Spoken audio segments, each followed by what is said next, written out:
starts in 10, 9, 8, 7, 6, 5, 4, 3, 2, 1, go. Hey everybody, and welcome back to the Crypto Night Show. Your host Superman in the house. I hope you guys are having a good time out there. The markets bounced, yeah boy. So stock markets there had a nice jump, and so did the crypto majors, Bitcoin, Ethereum. We also got some of the fundamentals underpinning value creation for Bitcoin, Ethereum playing out as well. We're going to talk about all those things, including the stretch preferred stock, pumping the old Bitcoin, vampiring the old traditional debt markets, and of course we're going to look at some of the upcoming statements from Tom Lee, and of course Bitmine immersion there. So it's pretty exciting stuff. Pulsechain, new all-time low, guys. Are the buyers coming in? Is this the end? Is this the bottom? We're going to have a look at the Pulsechain chart. Who is the superstar on Pulsechain right now? Well, we talked yesterday about the Hex marketing with what's something like 3 million Hex or so dropped to different wallets, 3 million wallets, I should say, having Hex dropped, and already getting some engagement out of that with some of the CryptoSolve data. But the big cracking on the Pulsechain, what is it? It's Liberty Swap, guys. Liberty Swap there continuing to roll out more and more DeFi. Just plug and play. Liberty Swap V2 there, basically plug in DeFi and just expand the ecosystem at a super speed. Who else is doing it out there? I don't know. Anyone else that's going that fast? It's pretty exciting, guys. So we've got lots to talk about. There is a light in the end of the tunnel. Don't go to the tunnel. Actually, the tunnel's probably good. Tunnel's probably good. We got Superman. So glad you're here. Hey, you're most welcome there, Steve. Right? Hey, great to have you in the house as always. It's been a little while, but good to see you in the chat there, Steve. Big shout out there. If you guys are new to the channel, we're streaming on 3 YouTube channels: the Crypto Night Show, Superman Crypto, and Pulsechain X. Don't forget to smash the subscribe button on the way in. And of course, if you're watching on X, don't forget to scroll up to the top there and hit the follow button. We've just passed 1,500 followers there, moving up to 2,000 as our next target. We're still coming out of the bear market here, but looks like we're pretty close. And we're going to look at some of the commentary about that from Tom Lee, one of the permabills, as they say, permabills in the market. All right, shall we get into it? Let's do it. And if you guys haven't joined Strategy Club, let's talk about that briefly. So Strategy Club, just over $1 a day to join up. You get all the intel. As I'm looking at the markets during the day, I post all the insights there, so you're not going to miss a beat. Have all the edge and everything else. We're covering Bitcoin, Ethereum, Pulsechain, of course. We're going to be covering X1 and, of course, Solana too. So EVM and SVM chains. And of course, get most of the alpha there. So well worth joining up. Just $1 a day, pretty good value. And you can find the QR code there. It will take you to the Whoop store, and you can sign up through there. One of the major platforms for signing up to things like this. And of course, you'll end up getting a link to the Discord, and we will welcome you there. Be pretty cool. We also have great discussions about things as well, pros and cons and lots of stuff. So good place to be. We do have general membership of Discord. It's about $12.50 a month. So join up to either Strategy Club or the general membership there, and we'll see you there. We also have the Telegram group. You can jump in there too, and that is free. All right, so without further ado, let's get into the stock market results and see how things have gone. We've got stocks end bruising March, says investing.com, with a euphoric relief rally on de-escalation hopes. So that's kind of where we finished. And boy, was it quite the bounce today. The Dow Jones up 2.5%. Remember, yesterday it was up a little bit. Today it's up pretty significant. Look at this, guys. 1,125 points. OMG, that's huge. And we're at 46,346, 341 there. So a big bounce in the markets today. We got the S&P 500 up 2.9%, guys, up 185 points to 6,528. And the NASDAQ up a whopping 3.83%, at almost 800 points. Unbelievable. 21,590. But of course, a lot had been wiped off, right? A lot had been wiped off. Let's have a look at the last year. No, not last year. This is the last 6 months. And you can see we're kind of back to where we were 6 months ago on the Dow Jones. We came off from a high of just over 50,000. So we've still got about, what's that, about 4,800 points, is it? About 3,800 points, about 3,800 points. So big rally in the Dow Jones ahead. A lot of the tech stocks, of course, and companies have been discounted dramatically. PE ratios down dramatically as well, I think around 17 or so. So we're going to look for that. A lot of opportunity to get in on the tech rally moving ahead. S&P 500, of course, is down as well. It's actually just almost back to where we were. We were a bit higher, 6,700. We're at 65 right now, and we peaked out about 68. So another 300 points to get back up there. So keep a lookout for that. And the Nasdaq at the moment up 3.8%, still down on 6 months ago. But I think that's going to probably bounce back pretty hard. And of course, we came off 23,700. So still got about 2,200 points to go to get back up there. But still a great day in the office there for those indices. US dollar went back below 100. Remember, it was 108 when Trump came into power on the 20th of January. 2025? Yeah. And then we got the VIX is down. Remember, VIX was over 30. That was pretty bad. We're down 17% on the VIX, guys. 5 points to 25. So we're way down there. Risk on. In terms of oil, still got elevated oil prices. West Texas at the moment, $102.55, $1.15. Brent oil at $105 almost. That is up 1.4%. So oil is still elevated there. And we got gold at the moment, $4,700. It is up 1%. And we got silver up a little bit there as well at $75. So those still holding up pretty well, although we are expecting those to do some sort of rotation sometime this year. So we've already seen a little bit of that already, I believe. So there we go. Now let's jump over into some of the key stuff there. We're going to talk about that. So equity markets became excited overnight at the prospect of President Trump willing to exit the war with Iran soon, regardless of whether the Strait of Hormuz is open. The rally gained additional momentum on reports that Iranian President Masoud Pezeshkian wants to end the war, but is seeking guarantees. Now, you're going to have a lot of factions in the Iranian regime, and particularly the IRGC, the military there, is now probably the main player for sure.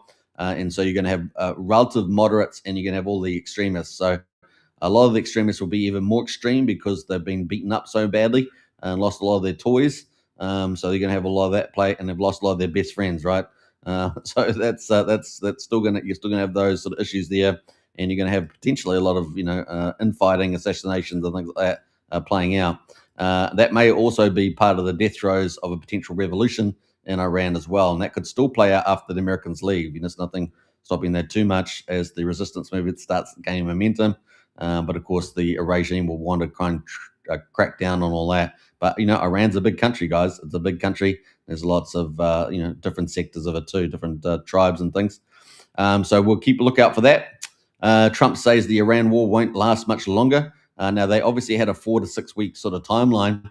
They're probably going to head towards the 6 weeks is probably where we're heading here, and that's kind of the play at the moment. So yeah, let's see. I think they're going to be pragmatic about who they're dealing with, and I think that Iran's fighting a battle on two fronts at the moment, their own people, and that could really start to rear its ugly head. We've already seen resistance movements doing assassination, things like that. So we'll keep a lookout for that at the moment. You'll have to. Trump says also Trump on Tuesday called out countries unable to get jet fuel because of the Strait of Hormuz closed to number one, buy from the US. We have plenty. So obviously, US can be a big winner there as a net exporter. Remember, US became a net exporter under Trump essentially, and so game on there. And number two, build up some delayed courage, go to the Strait and just take it. So there we go. You'll have to start learning how to fight for yourself. The USA won't be here to help you anymore, just like you weren't here for us. Now remember, a lot of the European countries, Australia and stuff like these are all globalists, right? So these are all leaders that are destroying the West. We talk about this all the time, right? They're actively destroying the West. They're Marxist globalists. They just lie on camera all the time, and they just get away with it because the mainstream media is also corrupted, right? So it's no surprise you see these with regimes. Even in the West, we get all the state departments taken over. They always leave behind, every time you get a gunman in, they always leave behind their little deep state to take over the state departments. You never really get rid of them, even with democracy. So they always undermine democracy that way. So we see that in the West. We always knew that they were going to, try to undermine Trump. So we see that in New Zealand, Australia, Canada, Europe, UK, all this sort of stuff, trying to do the old betrayal, right? And they think they're smarty pants, but of course Trump knows what they're doing. Secretary of State Rubio knows what they're doing. And as you guys know, I'm super glad, long overdue, to have someone like Trump in power doing common sense things and last man standing, is he? last man standing to defend the West, because the future that the others, the globalists, have are a nightmare. They're a horrible future, and so it's great to have Trump in the room, fixing up all the problems that are way overdue for decades. First of all, we had liberals, then we had progressives. Progressives are terrible, pretty evil people, and they're running a lot of the West right now, and we see that on the streets. So justice becomes injustice, right? So they put people that are innocent in prison, they leave the all the bad people out on the street. So you're getting all this upside down world. A truth is a lie, and a lie is a truth, and then they try to make that like that's normal, right? So there's lots of things going on with what these guys are doing, and it's great to have Trump fix up a lot of these issues. And obviously, we're going to have a quick look at some of the stuff that Trump's been doing. U.S. Secretary Pete Hegseth had another update today as well.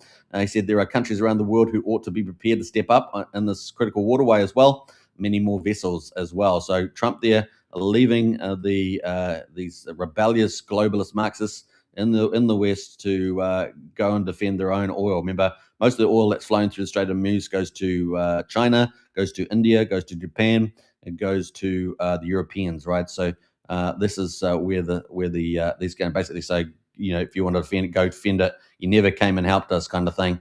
So he's calling them out. Now, obviously, the Americans moved first, but they did make a call. If you want to come and support us now, come in. And of course, they didn't want to do that for their own political reasons, right? So that's kind of where we are right now with that. Let's go hear a little bit more from Trump. And there's a couple of little interviews here with Trump earlier today. The people understand it. We'll be leaving very soon. And if France or some other country wants to get oil or gas, they'll go up through the strait and Hormuz Strait. They'll go right up there and they'll be able to fend for themselves. I think it'll be very safe, actually, but we have nothing to do with that. What happens in the strait, we're not going to have anything to do with, because these countries, China will go up and they'll fuel up their beautiful ships and they'll leave and they'll take care of themselves. There's no reason for us to do it. We hit them hard. We got rid of a lot of the radicalized lunatics along the strait. But if they want something, but I would say that within 2 weeks, maybe 3, we're hitting them very hard. Last night we knocked out tremendous amounts of missile-making facilities.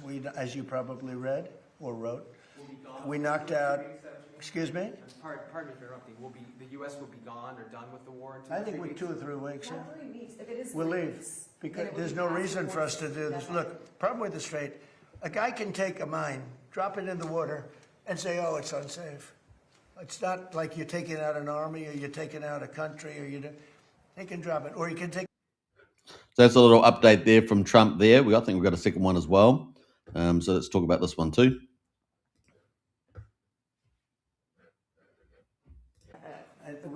home gas prices. Today they hit $4. We're $4, yeah, and we have a country that's not going to be throwing a nuclear weapon at us in 6 months. But Americans are feeling the effects in the interim. And they're also feeling a lot safer. What is the plan to bring them back down? All I have to do is leave Iran, and we'll be doing that very soon. And they'll become tumbling down.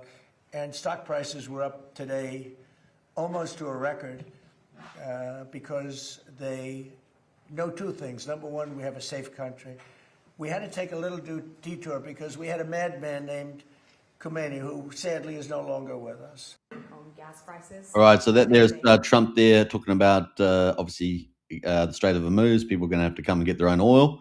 Number 2, Trump looking to leave after a deal is done. And then, of course, there's going to be always questions around that, right? Because there's a lot of radicals that they're dealing with. Hopefully, the moderates, but moderates, will they last very long, and how moderate will they be? Typically, we're going to be biased to the extreme. So we'll see how that plays out. And then, thirdly, they could be, Trump could be out within, a week or 2. So we'll see how that goes.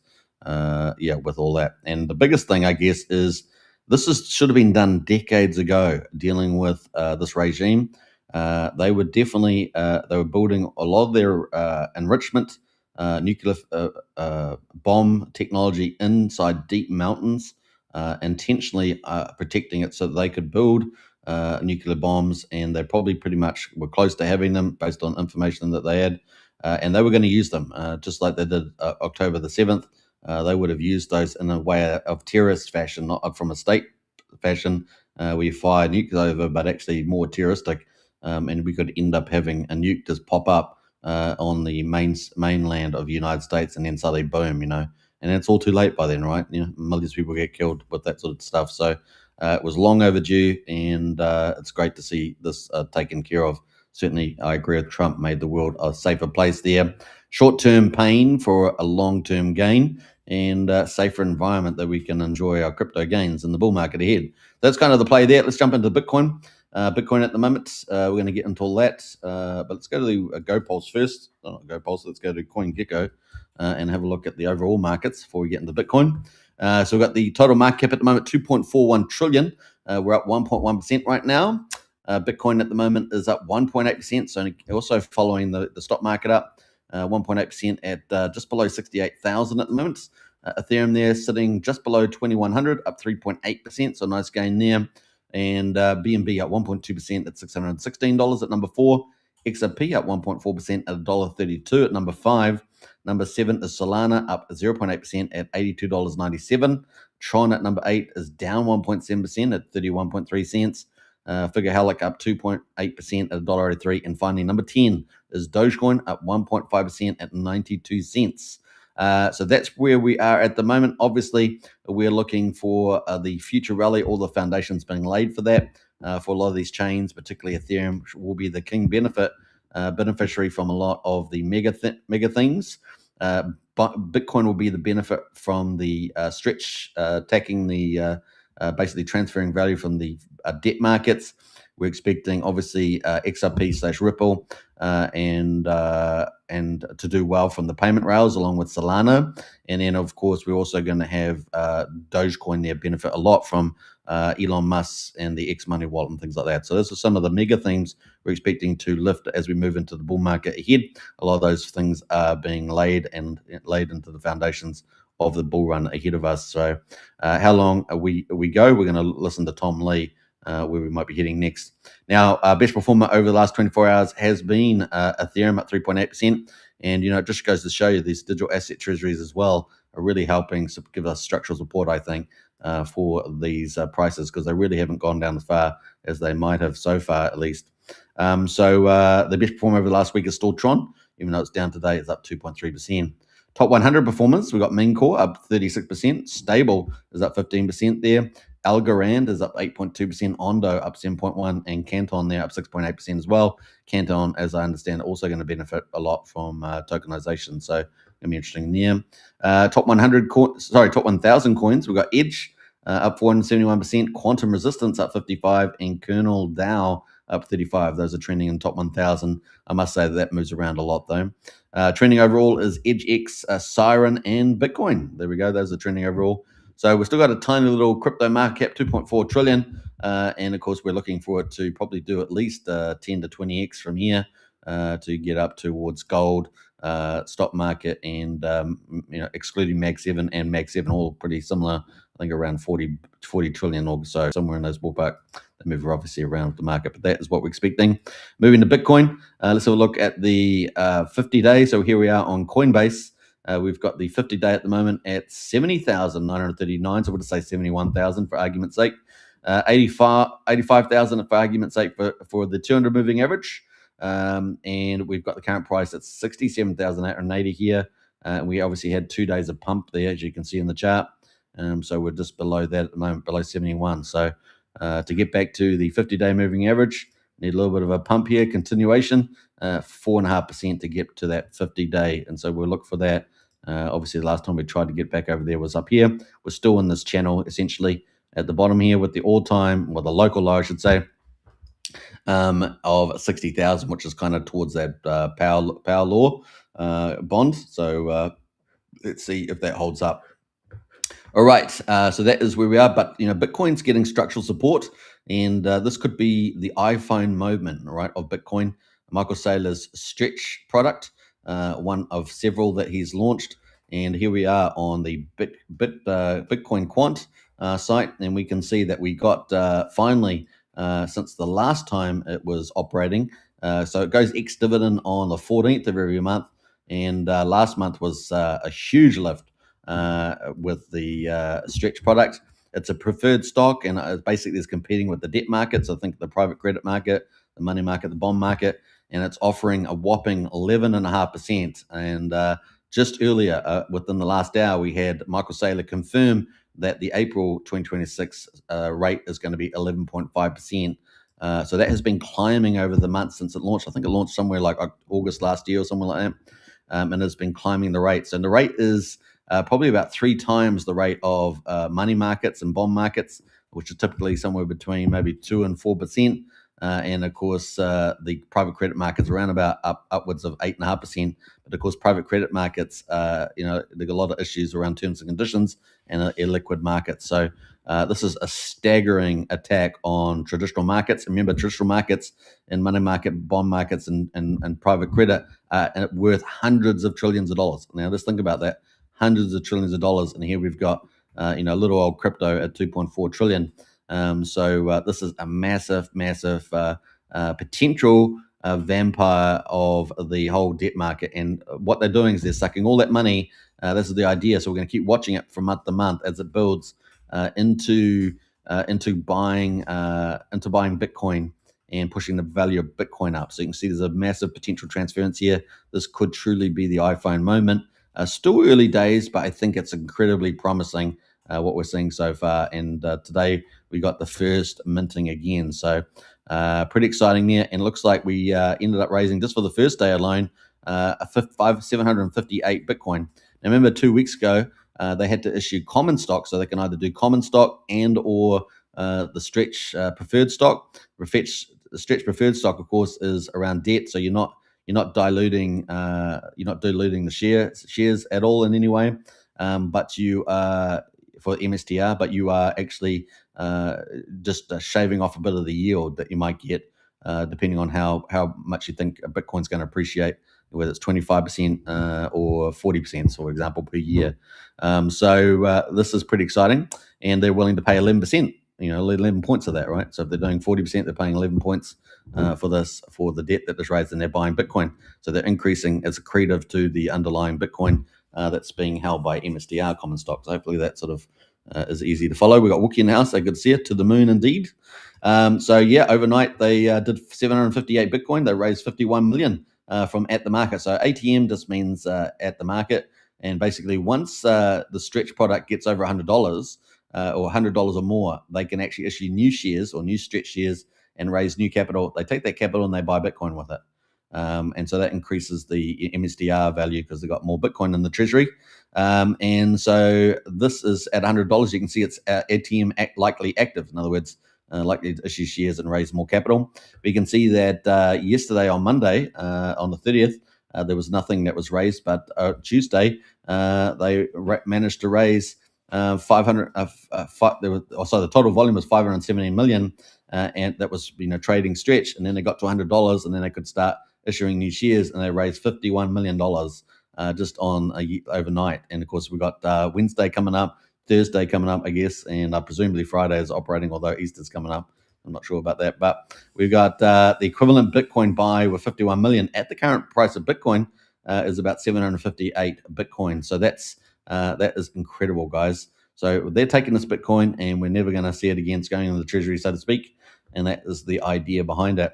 And so every day they're going to be accumulating more Bitcoin through the Stretch project. Remember, about 3 weeks or so ago, they had declared that they had bought 23,000 Bitcoin, and they had switched between common stock issuance to the Stretch product, and of course that was dramatic. So 23,000 Bitcoin, and the previous week was 18,000. So what are the next 2 weeks going to behold? What are we going to get for the next 2 weeks ahead? In fact, it's a little bit longer than that because, well, at least on next 14 days, because we're going to see, the ATM probably run hot every day, especially if we have fairly bullish conditions. Obviously, if it's very negative, we got some setbacks happening in Iran that might lower the ATM, but we'll see. So far, pretty exciting. And this is providing structural support to Bitcoin and a big vampire attack potentially on the debt market. So far, so good. That's all I'll say about that. So exciting times ahead, guys. Now, we do have a little bit of insights here too from the Bitcoin historian. Michael Saylor's strategy just ended Q1 on track to hold 1 million Bitcoin by December. 88,000 BTC was bought in the first quarter, 90 days, so ending March. Think about that, 88,000 Bitcoin. 350,000 Bitcoin pace for 2026. 42 billion war chests raised as well, obviously issuing potential to issue new shares. Saylor is eviscerating the bears. We are witnessing greatness. So let's have a little insight here from Michael Saylor's little presentation as well, just to give you guys an idea of the whole strategy behind this. It's the iPhone moment for Bitcoin, so we might summarize it. We don't have buyer fatigue. I think that we can buy more Bitcoin than the sellers can sell, and we're going to take it all, and we're going to take it out of circulation. In essence, we're winding up the network. We're powering it up like an engine. It's coiling like a torsion spring of sorts. We don't have. All right, so you can start to see the big game plan now happening. So Michael Saylor is going to, when he's vampiring the debt markets, and because 11.5% yield, people are going to want that compared to 3 or 4%. It is a game changer, right? So, and all backed on Bitcoin, right? So Bitcoin is that store of value, digital store of value, and that's the whole play. So and it's just self-reinforcing, right? A positive flywheel there. Huge. So all that money is coming into crypto, and you guys are in crypto. So Michael Saylor is essentially working for you because a lot of that money will end up circulating around the crypto sphere, right? So that is very, very exciting. So Michael Saylor works for you. It's kind of like that. Now, someone else also works for you, and that is Ethereum. So Ethereum is, let's look at Ethereum chart right now. So we've got Ethereum at $2,100. We've got the 50-day moving average at $2,160. The 200-day in orange there is at 2,736. And so, yeah, we're looking pretty good. So hopefully promising, if we keep this momentum that we've had last couple of days, we'll get back over that 50-day. So that's not far away from us at all. Just another $60, right? So that's, what's that amongst friends? 2.8%. That's nothing, right? So looking forward to that. And we may get a market maker coming in eventually if they think that the Iran thing's all being, signed up and sealed. Then that's kind of cool. Now, Iran could always be a problem for a future generation, a future president. If the radicals do decide to try and, rebuild and all the rest of it. I mean, it costs a lot of money, right? Last time, a lot of the money came from Obama. Remember that? The old plane flight with all the cash. What was it? I can't remember exactly how much it was. Was $1 billion something? I can't remember. But as long as we don't get the Democrats in power, we'll probably be okay. I don't know why the Democrats loved giving nuclear weapons to terrorists, but apparently they like importing them into the country as well. You asked me. Is it an axis of evil? Probably. It's probably the answer. So that's kind of where we are right there at the moment. So let's jump over from Ethereum and look at some of the bullish news here. We've got a little update here from Tom Lee, so we're going to talk about that. So Tom Lee says, we're 95% through the sell-off. I'd buy the market today, he says. So he's pretty much confident about that. Obviously, he doesn't have full control over the Iran issue and oil and things like that. But so he's trying to make a position here, taking the technicals and the fundamentals. That's the call right now, says Tom Lee. It all comes down to positioning. VIX is above 30. Well, we saw that come back to 25 today. All sentiment, bulls minus bears, is negative 20%. We got the Goldman says hedge fund selling equals capitulation, and since 1900s, I should say, markets bottom early in wars, first 10%. So let's have a look at this. Too many investors have already de-risked. When a position gets this neutral, the market doesn't need good news, just less bad news to trigger a V-shaped recovery. And that's what we've been looking forward to. Every time we have the Ethereum come down like this, we've had a V-shaped recovery. And with the war, that should play out now too. We've had the trumpets, and now we've had the guns. So it's probably getting pretty close. Well, the guns are still on, but that's going to play. So let's hear from Tom Lee himself about that. Did you buy the market today? Yeah, I think we're 90 to 95% through the sell-off. What gives you that confidence? Well, I think some of it's positioning, and Goldman had a really nice piece about hedge fund positioning. That's right. And certain things that looked up, sorry to interrupt you, just so people have the full context.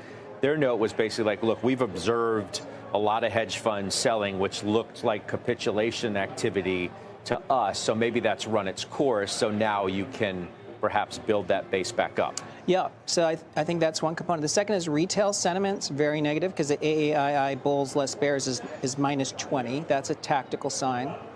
The VIX closed above 30. And now I think earnings season is going to show earnings probably going to hold up better. And then the last piece there is I think we're just going to have to realize that stocks tend to bottom early in a wartime situation. So we've looked at every war since 1900. Stocks will bottom within the first 10% of that war. So if this is a, 2-year war, we're going to bottom pretty early into that process. So let's hit tech more broadly.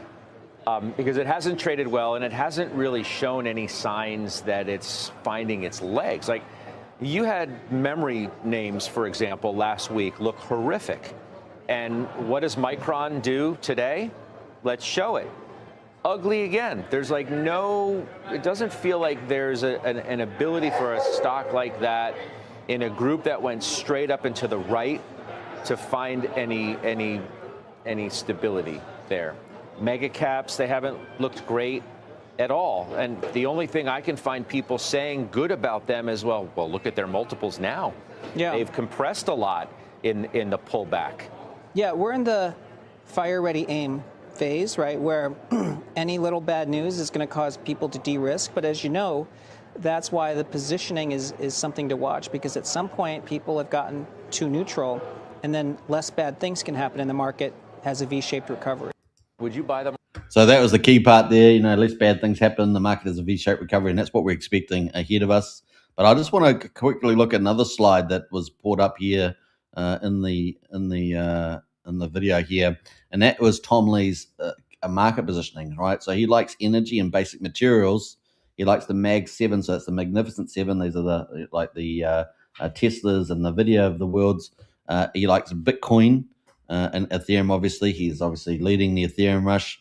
And he also likes industrials, bullet makers there, obviously, I guess, feeding the war and stuff like that. So the next layers above the infrastructure players. So pretty interesting stuff there from Tom Lee. Tom Lee had more to say about that interview. So he says, yesterday I was on CNBC. That's why the markets were showing red. But, of course, we had a bullish green market overnight, which is funny, just after he was being quite bullish and said we would be buying the market here. And, of course, he looked like he timed it right? Because the market went green overnight. Even if the low is not in place, so there's still some uncertainty, of course, mainly because we believe the U.S. economy can handle $100, even $120 oil. We saw the oil price at the moment about 102, 104. So even though America's a net exporter, they're still paying global prices, right? That's how the markets work. I know many are skeptical, but please keep reading. So we're going to have a little look at his insights here. Foremost, when adjusted for inflation CPI, the current $106 oil price is less than the prior peaks. The nominal $144 oil price in July 2008, inflation is up 53% since then. Oil would have to be 220 days to match the 208 high inflation adjusted. It just shows you how good Trump's doing, right, with around the oil, changing the oil there in your favor. So, it could be $220 barrel oil. But Trump's been pulling down the oil price with all his policies over the last year and in his previous first term, right, around U.S. exports and spanning the U.S. oil and gas markets and refineries, etc.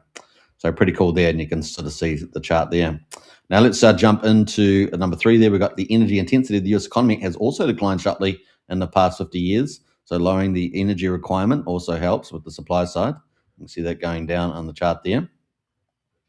Number 4, pessimism about the U.S. equity market is high. Understandable, but our take is the U.S. economy is more resilient than many realize. Certainly, globally, that is easily true because obviously we have a lot of Marxist globalists running all the rest of the West, and they're making essentially declining in most places, right? So New Zealand, Australia, Canada, Europe, UK, all in decline in many ways, and many people don't even realize how much the decline they're in, but they are. So that's some of the stuff there. Number 5, it's been 5 weeks since the war started, and we can see sources of relative outperformance. Energy, our top pick. Crypto, ETH and Bitcoin. Tech and interest rate sensitivities there. They've got a couple of stocks there. Fundstrat Direct family members get these insights, of course. They've got their little pro stuff there, but you can actually see the ones that have actually performed pretty well relative to what's going on at the moment. So Iran, crypto, and US energy and tech outperformed since the war. And you can see you got MSCI World Energy. then you're doing well. Ethereum, Bitcoin have done relatively well, up and a positive there against the rest of the market. And then you have some services, software, etc. And then you have all the ones doing worse. So gold, obviously, after its bit of run, actually did worse, and also silver as well, and industrial. So a lot of this world stuff here going on that are negative. So, energy, crypto, and tech done pretty damn well, and we're expecting also a V recovery ahead of us in the old crypto, particularly for Ethereum, Bitcoin, etc. So, going to be a lot of fun. We've got so that is some of the highlights there from the crypto majors. Hope you guys enjoyed some of that. We got a few people in the chat there as well. Craig Pitt, morning all. Great to see you, Craig. I hope you're doing well. And we got Hexavator as well. Hey, gang. Good to see you, Hexavator. And Frank White as well. Bang, bang, Pulse gang. So we've got some of the great people in the chat there. Big shout out to you all.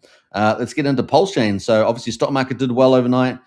Crypto majors did well. How's Pulsechain doing? Well, Pulsechain's still struggling. We're down there all-time lows, just bouncing off it really at the moment. Day 1,055 since Pulsechain launched on the 13th of May 2023. Of course, a battle-tested blockchain, just like Ethereum, because it's a fork. It's a fork of Ethereum, right? So we've got Pulse X at the moment is at 50604. We've got Pulse at 50755. So Pulse up a 30%. Off the bottom, we're going to look at the chart in a minute. Pulse X at 50604, just up a little bit there, a fraction of a percent. We've got the buy and burn sitting at 8.79% based on GoPulse numbers. And then we've got Inc at the moment sitting at 35 cents after that rally that we had when the inflation was cut 100x, basically towards effectively no inflation. We've got the supply there sitting at 56 million. Now, some of the whales are going on about incentive token, but I myself don't find it very valuable at the moment. I find incentive token, what is the use case, right? Now, we know the Master Chef contracts out there around the DAO eventually might get turned over and all the rest of it. We could have single-sided staking, third party, other, I'd say third party, but, RH applications there as well. But at the moment, the only really thing supporting value as far as I can tell is third-party applications like farms and stuff for Inc, which is fine. I mean, that's all justified DeFi use. But apart from that, I don't really see too much. Pulsex, of course, is the DEX, so that's deflationary. It gets bought up and burned through the fees. And we've got Pulse as the main chain. It's got everything built on top of it. That all makes sense. And Hex, of course, is a second generation, or second cycle, I guess, coin. And that is, now we've got two of them. So PHEX at the moment sitting at just under 0.14%, 4.5%. So Hex making the better move there. And we've got EHEX there has actually come up quite a bit from the bottom. We're at 0.0067 right now on EHEX. And of course, everyone's been talking about the ratio between EHEX and PX, and we can see it got stronger overnight because now, or got stronger? Yeah, got weaker, I think it was, yeah. So PHEX, one PX is worth 2.05 EHEX at the moment, so it looks like EHEX got a little bit weaker there, and the combined price of EHEX and PX is still sitting just over 0.2 of a penny today. Let's jump over to gas prices. We got 800,000 beats, pretty similar to yesterday. 0.2 of a penny for Pulsex swap, pretty similar to yesterday. Validators have actually gone down dramatically. It looks like we lost another 1,100 or so validators. So another big validator looks like it's exited. So this is another one. I don't know whether they've been selling or not, whether it was the dump to all-time lows yesterday, but that is down again. We're at 50,000 holding on there. Let's have a look at the bridge. Just below 70 million, guys. So we're up a little bit from yesterday. We're 25K shy of 70 mil, but we're working our way back, are we? We're working our way back. Apparently, we've got something like $37 million worth of stablecoins just sitting idle on the chain. So we'll see when they get activated in the future after all the big mega downstream has happened.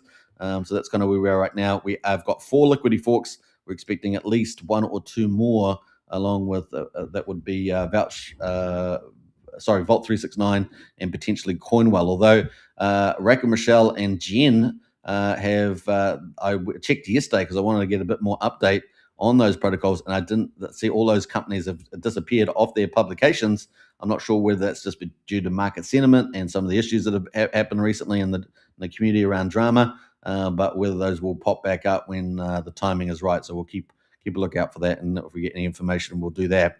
Obviously, multi-chain liquidity forks seem to be the future, and we're looking forward to both of those potentially launching. So pretty cool. We know that Vault 369 is very close, so that's going to be pretty cool. All right, let's jump over to the Pulsechain chart and see how we're getting on. This is the heartbeat of Pulsechain. This is the old Pulse price. It is the fee coin after all. It has got the same attributes or similar attributes, I should say, to Ethereum, but half the inflation. And we've got the EIP 159, right? But we've got very low volumes on Pulsechain, so we've got inflation still, right? It's still unprofitable for Pulsechain validators. So they're doing a public service. Maybe that's why we've been losing a couple thousand in the last couple of days, couple of weeks. Maybe they sort of realized and they decided to sell at the bottom and go elsewhere. I mean, that's what that's the case. They help make the bottom, of course, when they do it. But here we are at the moment on the old Pulse is the hourly chart. So you can sort of see we're really moving around, volatile. Hope you guys like the rodeo because it feels like that, right? It feels like the rodeo on this chart. Look at that. We came all the way down. We got a new all-time low, guys. I hate to say it, and we're at 506983. That is crazy. Oh, I just had a glitch in the matrix. I think we just lost myself there. I'll just have to refresh here.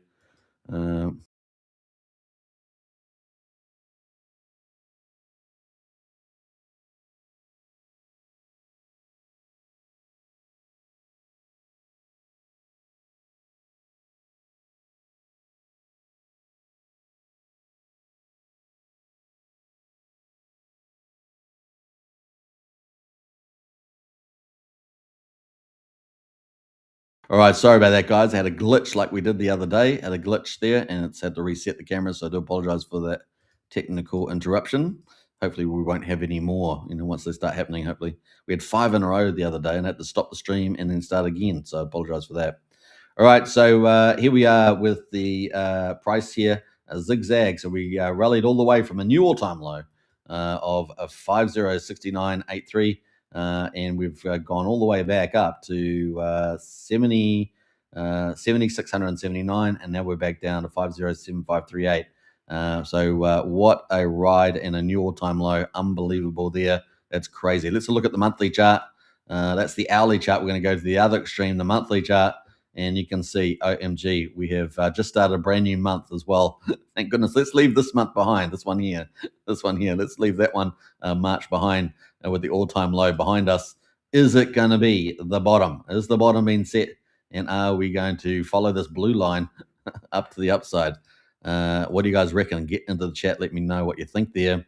Glitching out. Yeah, I had a glitch in the matrix there, Excavator. I'm not sure what's causing that, but I haven't got a lot of stuff open, so may just been the glitch there. Damn satellites. Damn satellite. All right, so here we are at the moment. We got 5075. We're just off the bottom last month. We've closed it out. Let's think about this. We had 1, 2, 3, 4, 5, 6, 7, 8 months of Pulse going down. OMG. What else do you say about 8 months, guys? That's 2/3 of a year. And you're kind of like, if you imagine going back 8 months ago and saying, oh, well, especially after the big pump. Remember the big pump we had in July? And you probably got the FOMO in. You're feeling good about the chain. You start off August, you're still looking pretty good. You're up at 5,500. You're probably feeling good. And then, no, because that was after the SEC. Remember, we defeated the SEC. We had the green candle. And then down we went after that every month. Instead of having a relief rally and we bet the SEC, we're down every month. And, down 87% over 7 months, 8 months there, I should say. Pretty crazy, right? And so is the bottom in, guys. The RSI there on the monthly sitting around 36, so it's not oversold 100%, but fingers crossed we are down near the bottom there. Now, at the bottom, of course, is a buyer's market. You pick up massive volumes right now, massive volumes. What would it cost you $85,000 in the Pulse sacrifice is for a billion Pulse will only cost you $7,500 right now. And of course, only several hours ago, it would have cost you about $6,900. So how times have changed. Obviously, there's a lot of Pulse flooding around, relatively speaking, from all those redistributed sacrifices and large holders. And we see a capitulation still from a few validators recently as well. So Pulse glut in the market is your win, right? Because you can pick up 10, 11, 12 times more Pulse. So it is pretty insane. 13 times more Pulse. It's pretty crazy, the amount of Pulse. So, easy to become a billionaire Pulse holder, whereas the sacrifice was about $85,000 plus or minus, depending on your multiplier.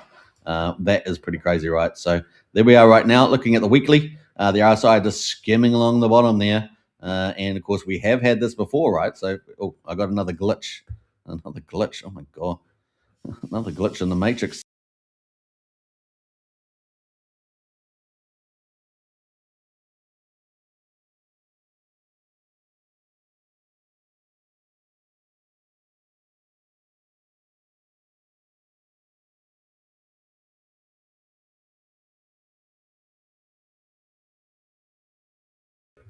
All right, sorry about that. The second glitch in the service there. So probably because of the satellite, probably the satellite. But that's kind of where we are right now on the old chain there. For the weeklies, we have got a green week, but three red weeks there. Obviously, we want to get over the 21 weekly average. That's at 4 zeros, 1500. A lot of work to do to get there at the moment, but thin liquidity can happen pretty quick. Just need a market maker to get us going. And on the daily there, we can see we're at 8400, so that's not too far ahead of us right now on the daily. That would be a rise of about 11.5% there. So that is the markets right now, and glitching out there again. We got we're the bottom. So keep looking out for that. The RSI indicating that we'll probably get a bounce at some stage here, barring any of these validators dumping down or something like that. So that is the pulse charts. Let's get over we're below the 21 moving average. Now let's look at the top 100 trending, right? So we do have some good news here, despite the Pulsechain chart. Pulse is good if you're buying. It's great news if you're buying. If your portfolio has gone down 87% over the last 8 months, then that's not too happy for you.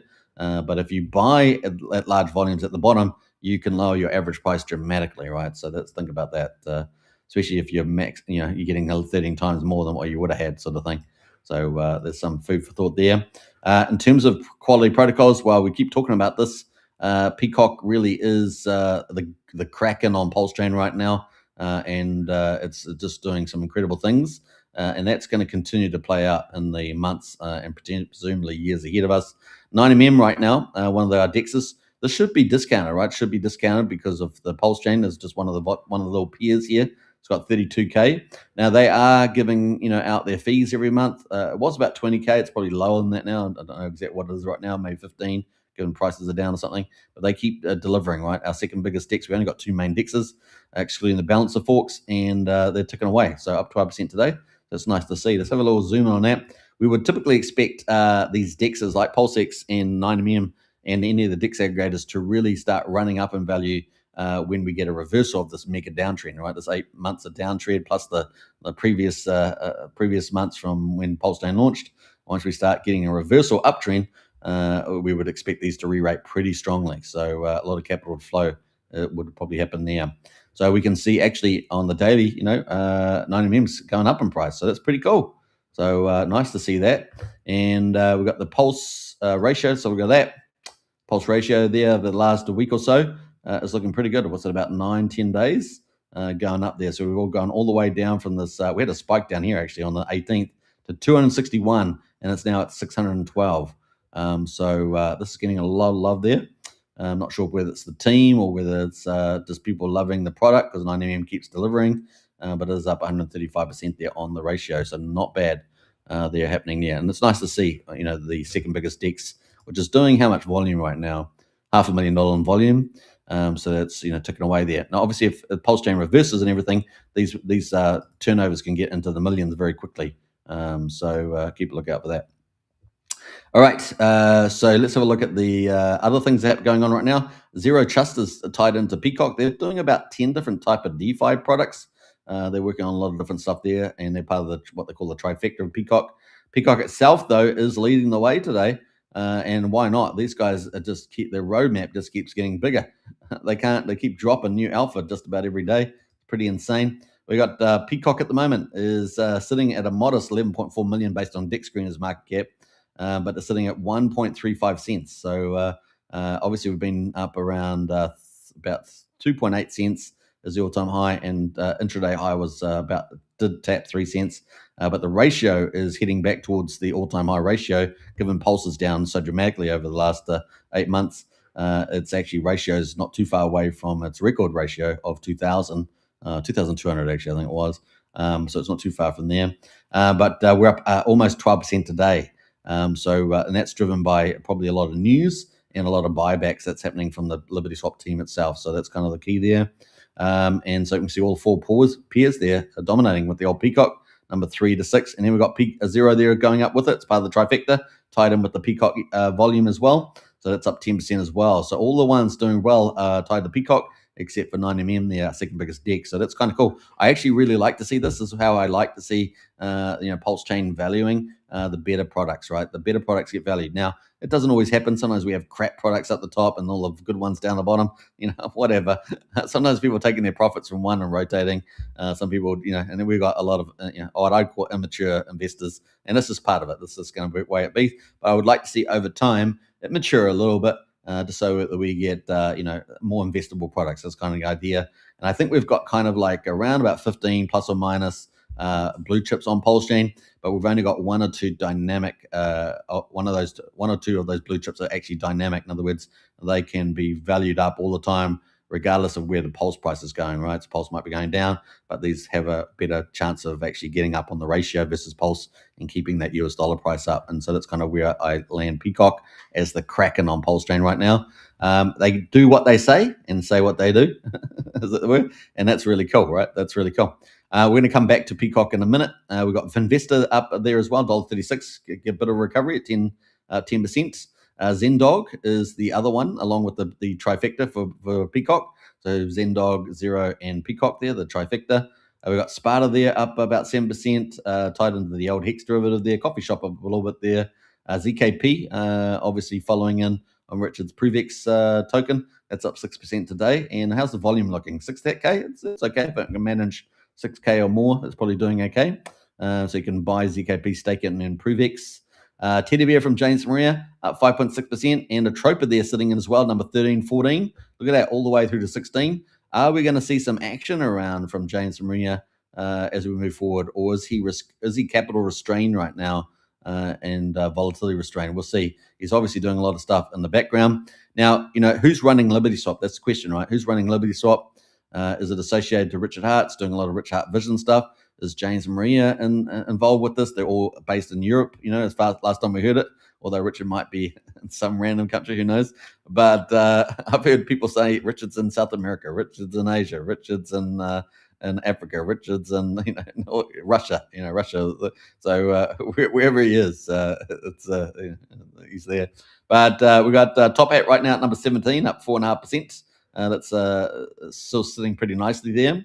We got UFO from PTC up 4.25%, and so forth. So Prevex, the biggest pool, is sitting at 4,066,278. Let's have a look at this one because this pretty much touched into my zone here. And yesterday did a big T.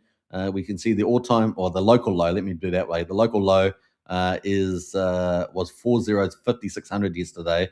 And if we look at the market cap, then that pushed us back in to, actually let's go to the 4-hourly. That pushed us back into my range, right? Because I kind of felt that relative to Pulsechain and Pulsex, which had operational DeFi working, the DEX and stuff, that this should be discounted to that because it's only in beta, right? It's only in beta. Of course, markets move from two things. They move because of fundamentals, sometimes delayed. They also, buy the rumor, sell the news. And of course, this is kind of more that event. And we had the FOMO in, right? So FOMO came in and then got sold back down. We had the market maker come in with Richard, and at the same time he was posting about it.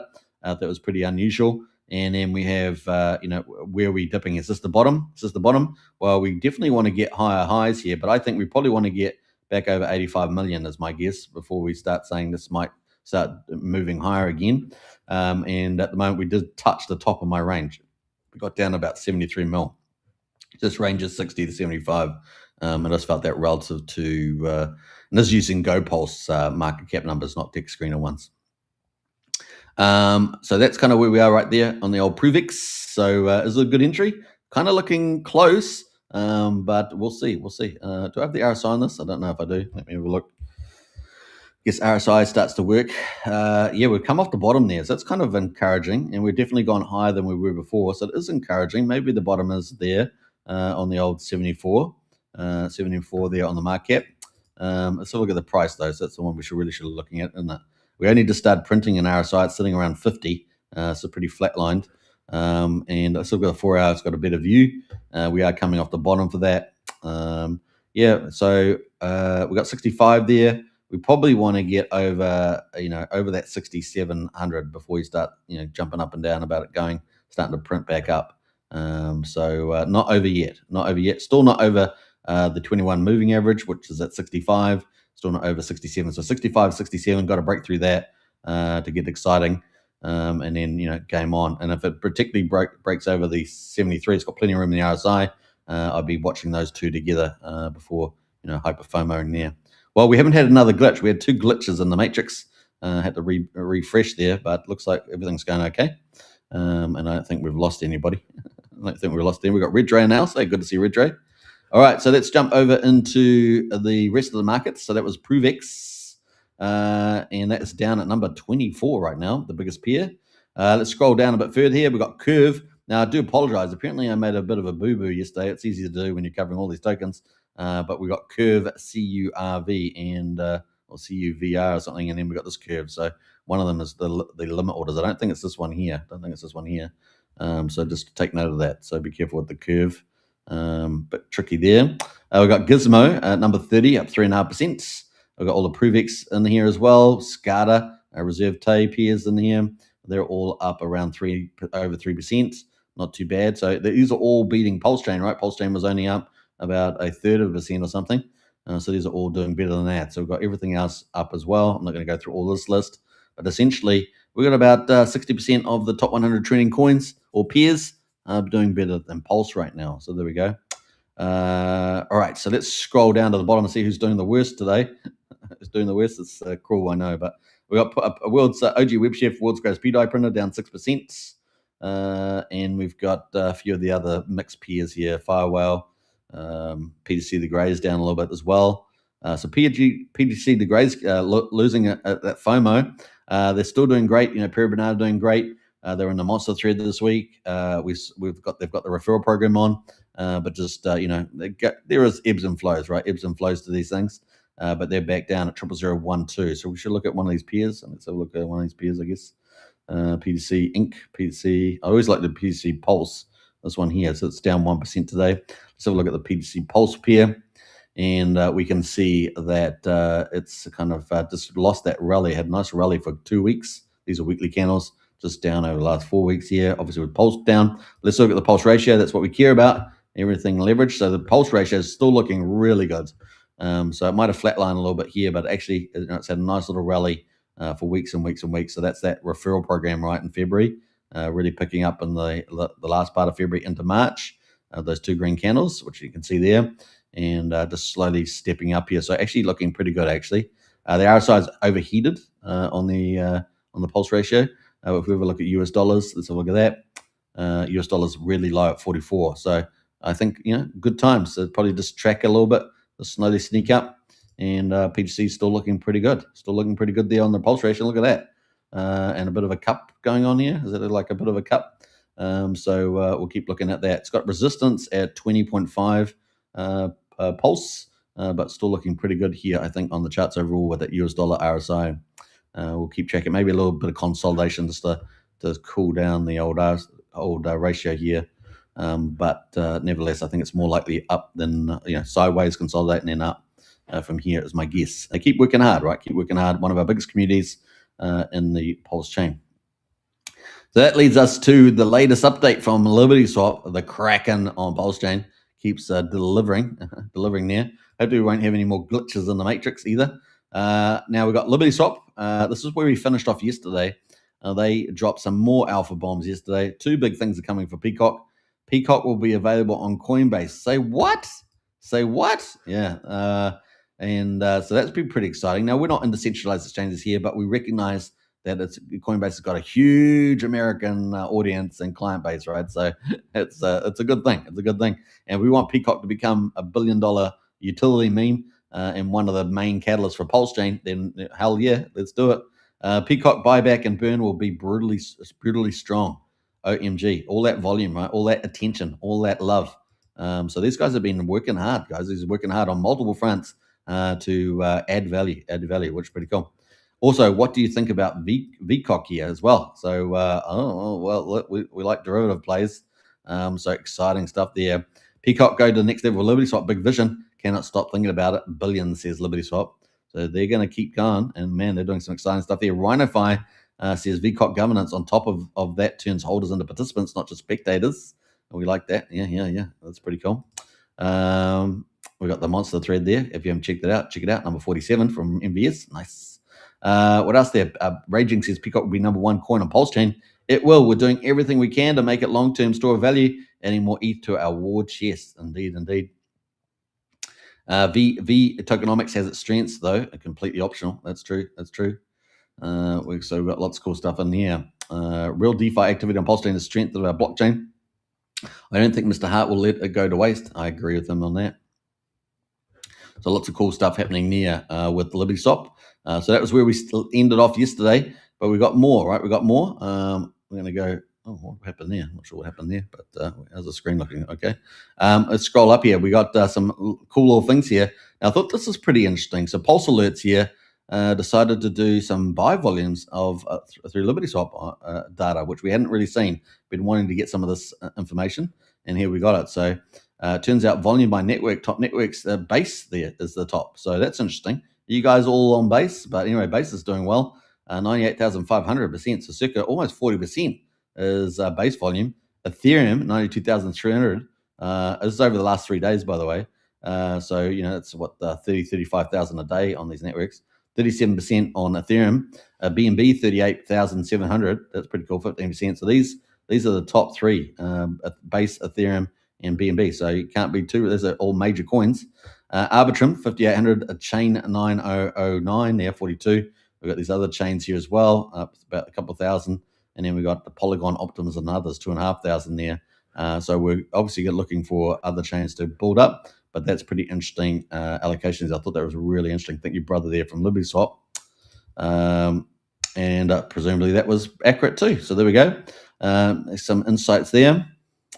12 hours ago, Liberty Swap says the price of core coins is tough right now, and every day feels like a new low. All we can do is focus on strengthening our capacity, which is what they're doing, right? They're building out more and more DeFi in the ecosystem, supporting our communities and carefully building liquidity and software one step at a time. The market will come back eventually, and we'll be ready. Yeah, that's right. So I like that.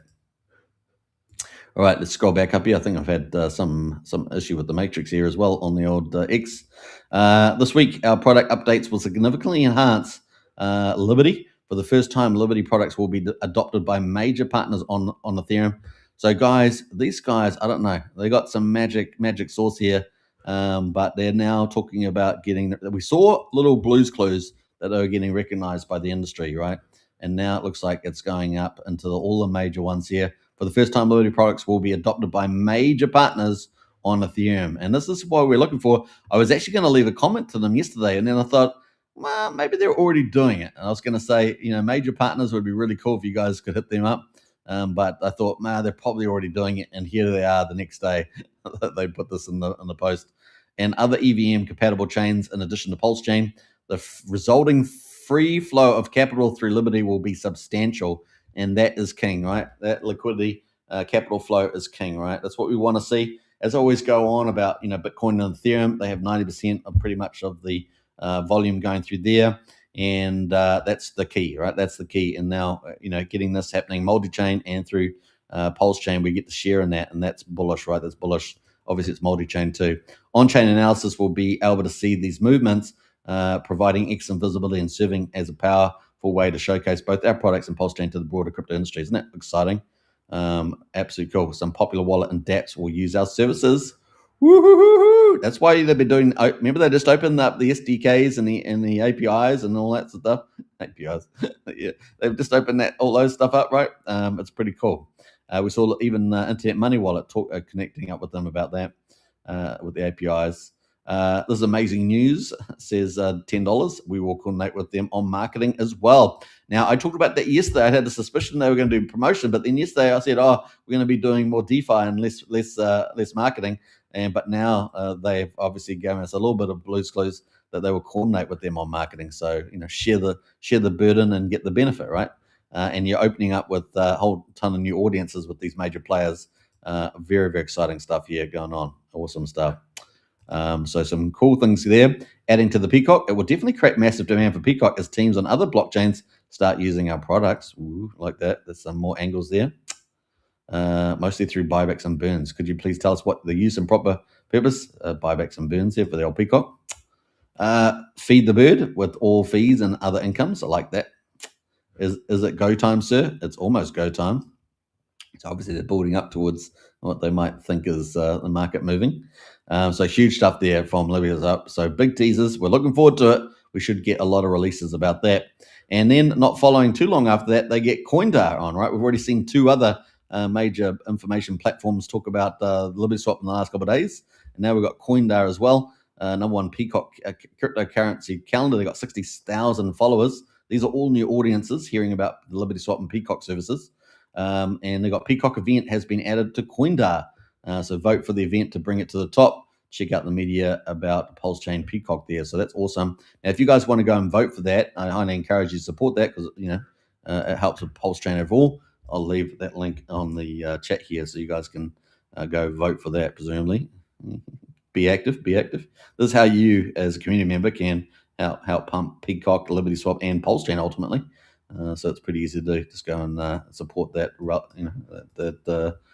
That first yield DeFi product launch, April 2026. So looking forward to that. Nice stuff there. I'm just seeing any comments. So that is kind of cool.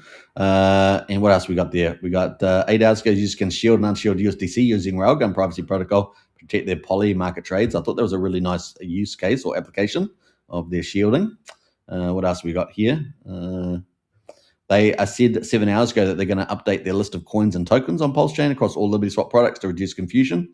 For example, USDC exists in multiple forms, pump tires, fork versions, etc. ESD. For the pump tire version, we will rename USDC pump tires to pump USDC or use a different prefix. So question mark there. So similarly, how should we differentiate between Prefix and Prefix Mr. Hart? So lots of questions there on that. So they're trying to make that a bit easier to follow. And it is a complex environment for that, right? So there we go.